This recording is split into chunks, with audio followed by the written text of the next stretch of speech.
Hello friends, இன்றைக்கி நாம் ஈஸியான பால் கொழுக்கட்டை எப்படி செய்யலான்னு வாங்க பார்க்கலாம். இது வரைக்கும் நம்ம கோவை ஈட்ஸ் சேனலை சப்ஸ்கிரைப் பண்ணாதவங்க மறக்காமல் சப்ஸ்கிரைப் பண்ணிக்கோங்க. கொழுக்கட்டை செய்கிறதுக்கு ஒரு பவுலில் 150 கிராம் அரிசி மாவு எடுத்துக்கோங்க. இது வந்து இடியாப்ப மாவு. இது கூட கொஞ்சம் உப்பு சேர்த்துக்கோங்க. அது கூட கொஞ்சம் 100 கிராம் துருவிய தேங்காய் சேர்த்துக்கோங்க.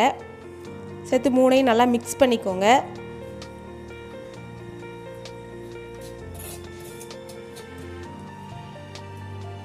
மிக்ஸ் பண்ணிவிட்டு சுடு தண்ணி கொஞ்சமாக ஊற்றிக்கோங்க.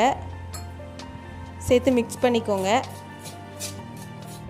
கொஞ்சம் கொஞ்சமாக சேர்த்து நல்லா மிக்ஸ் பண்ணிக்கோங்க.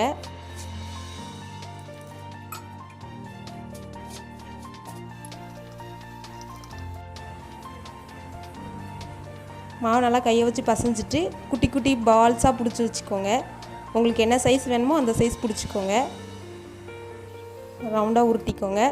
அதே மாதிரி எல்லாத்தையும் உருட்டி வச்சுக்கோங்க.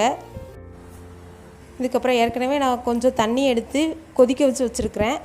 அந்த தண்ணியில் கொஞ்சம் கொஞ்சமாக அந்த பால்ஸை போட்டுக்கோங்க. நல்லா கொதிக்கட்டும். அப்புறம் இன்னொரு பாத்திரத்தில் கொஞ்சமாக வெல்லம் சேர்த்துக்கோங்க. கொஞ்சமாக தண்ணி சேர்த்து வெல்லம் நல்லா கரையட்டும். அது வரைக்கும் வெயிட் பண்ணுங்கள். வெல்லம் நல்லா கரைஞ்சிருச்சு. கரைஞ்சா போதும், ஆஃப் பண்ணிடுங்க.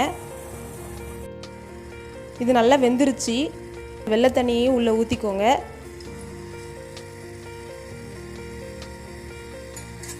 ஊற்றிட்டு நல்லா மிக்ஸ் பண்ணிக்கோங்க. நல்லா கொதிக்கட்டும்.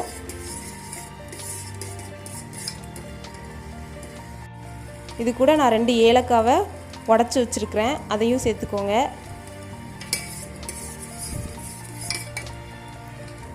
நல்லா கொதிக்கணும். அதுக்குள்ளே 2 டேபிள் ஸ்பூன் அரிசி மாவில் கொஞ்சமாக தண்ணி ஊற்றி நான் அந்த பதத்துக்கு கரைச்சி வச்சுருக்கிறேன். அதையும் சேர்த்துக்கோங்க. சேர்த்துட்டு நல்லா கிண்டி விடுங்க. அடியில் பிடிக்கும் அரிசி மாவு சேர்த்த உடனே. அரிசி மாவு வந்து நல்லா திக்காக இருக்கிறதுக்கு, கொஞ்சம் அந்த கொழுக்கட்டை திக்காக இருக்கிறதுக்காக நம்ம ஆட் பண்ணுறோம். அப்புறம் 5 டேபிள் ஸ்பூன் துருவிய தேங்காய் சேர்த்துக்கோங்க. சேர்த்துட்டு நல்லா மிக்ஸ் பண்ணிக்கோங்க.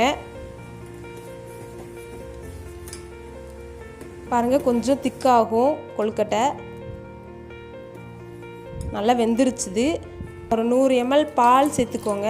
பாலும் சேர்த்துக்கலாம், இல்லைனா தேங்காய் பாலும் சேர்த்துக்கலாம். நல்லாயிருக்கும். 2 நிமிஷம் கொதிக்க வச்சு ஸ்டவ்வை ஆஃப் பண்ணிக்கோங்க. இப்போது சுவையான பால் கொழுக்கட்டை சாப்பிட்றதுக்கு ரெடி. நீங்களும் இதே மாதிரி செஞ்சு பாருங்கள். செஞ்சு பார்த்துட்டு எப்படி இருக்குதுன்னு கமெண்ட் பண்ணுங்கள். இந்த வீடியோ பிடிச்சிருந்துச்சுன்னா லைக் பண்ணுங்கள், ஷேர் பண்ணுங்கள். தேங்க்யூ.